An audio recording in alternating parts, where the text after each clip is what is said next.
too fat for all these sizes. This week is gonna be fun. I'm doing fitting today for Armani.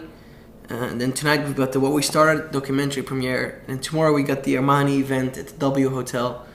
It's like a pool party. It's gonna be fun. I'm very excited. It's a very chill week compared to the other Miami music weeks we've had in the past. But it's also nice to be walking around here, not stressed, relaxed, and being able to enjoy Miami.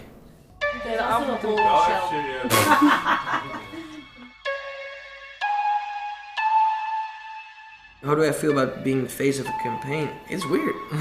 I'm a computer nerd, I'm a music producer and a DJ, but then also like whenever I'm on stage, there's a platform that I can show the world like what I wear. Of course, Instagram, Facebook, Twitter, whenever I wear certain clothes, it's being reposted. So I understand that brands want to work with people who have a big following, but working with Armani for me, it's crazy. I don't see myself as a model, I just see myself as a ambassador, like a friend of Armani.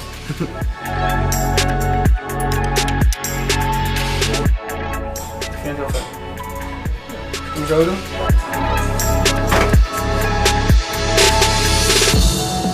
There are so many photos on the internet where I'm like, thanks Josie, thanks Watsy for not telling me I look like a complete crazy person with this outfit, but it's also funny. I did Coachella with this weird Where's Waldo outfit. Second weekend I had just all the outfits I was wearing were weird. And then after that I only started wearing black because it was the easiest. And now I'm like very interested in cool shoes, cool clothing, cool t-shirts. But yeah, there was a time I didn't really care that much, which is funny. There's also this one picture at a festival I did in France. 70,000 people or something in Rouen, solo show. And I wear this stupid t-shirt with all these different colored dots on it. I can't believe no one just stepped in. It's like, hey Marty, maybe you should know where it is. Why didn't you say something? Why didn't you make me wear this shit?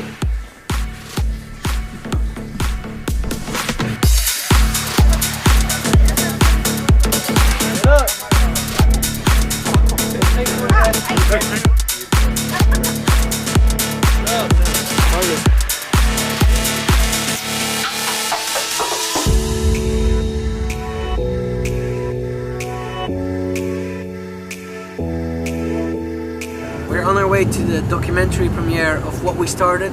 They started shooting it 4 years ago, and at one moment I thought they were never ever gonna release it, and now they finished it and now they're gonna release it. And I've seen some small previews from it and I can't wait.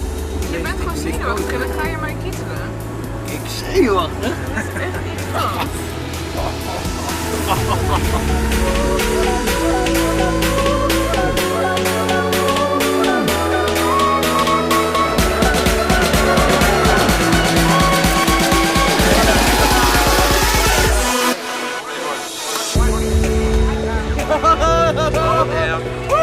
Garrix at the premiere. What up, my brother? This is the first premiere we're having. We have premieres all over the country and all over the world. So this is the Miami the night before Ultra.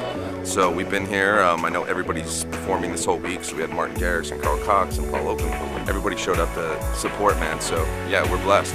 I've done a few of these type of things, but I think this is by far the best movie so far on the depiction of our scene. And we're still running this scene and we're still moving things forward with this man, Martin Garrix. Teamwork. Big shout out to Carl. No, this movie, it's been a pleasure being part of this movie. I'm in this movie with all my idols, with Carl, Chester is a part of it, David Guetta. This movie represents us, it represents what we stand for, it represents the good energy, the positive vibes, and that's all you guys need to know.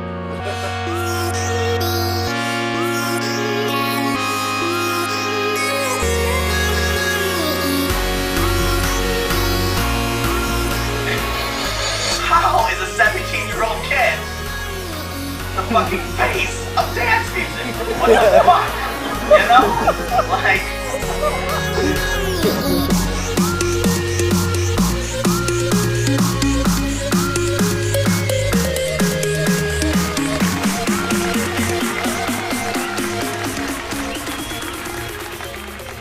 I mean, I see this name and it's the record and the story of Martin's rise. I mean, you couldn't ignore it. It was right there. And I was watching how Martin was developing into the scene.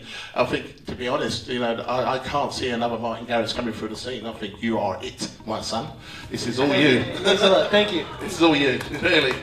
But one thing that I've learned about Martin is that basically he's a musician. I mean, the thing is when he's making music and the way that how he makes music comes from a musician's point of view, and he's connecting exactly to what's available with technology now today and what he can produce and make.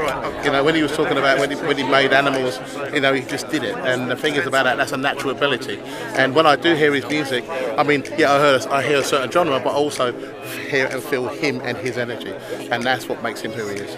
Being part of this movie that shows the whole scene, the whole industry, sitting next to Carl Cox, it's crazy. I'm in this movie with all my idols, all the people who I look up to, and being part of this scene, being part of this industry, it's a pleasure. There's a lot of different styles of music over the years, of course, but there's always one factor in the music. There's a pulse in the sound of everything that you hear. And the thing is about pulse of sound, I mean the thing is there's no boundaries to any music that we're making at the moment, and there's going to be no boundaries in the future also to what we hopefully are still dancing to in the next 20 or 30 years' time. But at the end of the day, it's all tribal. There's an energy to the groove of the sound, and this is the thing that moves people. So I'm really looking forward to what happens next with the next generation, hopefully being inspired by what we've done and take that into the future.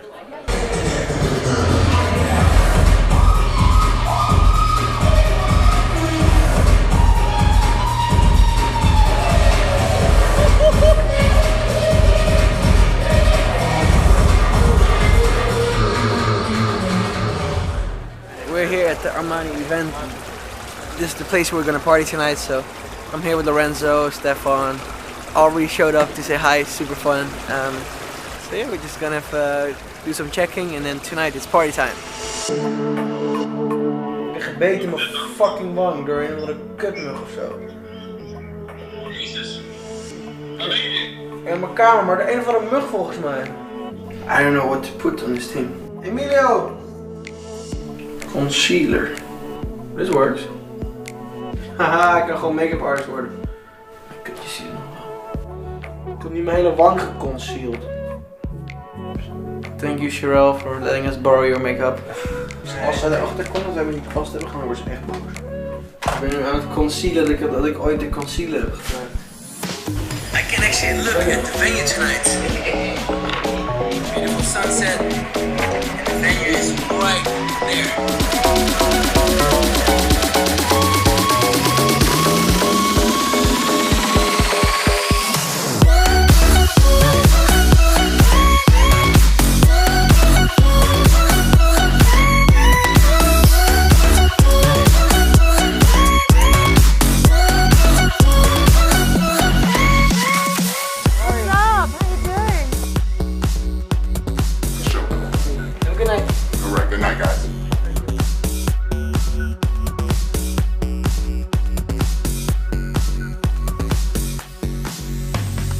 What was for me a really funny, interesting moment was when I met Seth Troxler, and I think he recorded an interview with you like maybe 1 month before we met. So he said like, "This Martin Garrix kid, why the fuck is he headlining Ultra? 17-year-old, oh my god, he's sellout, I can't believe his music."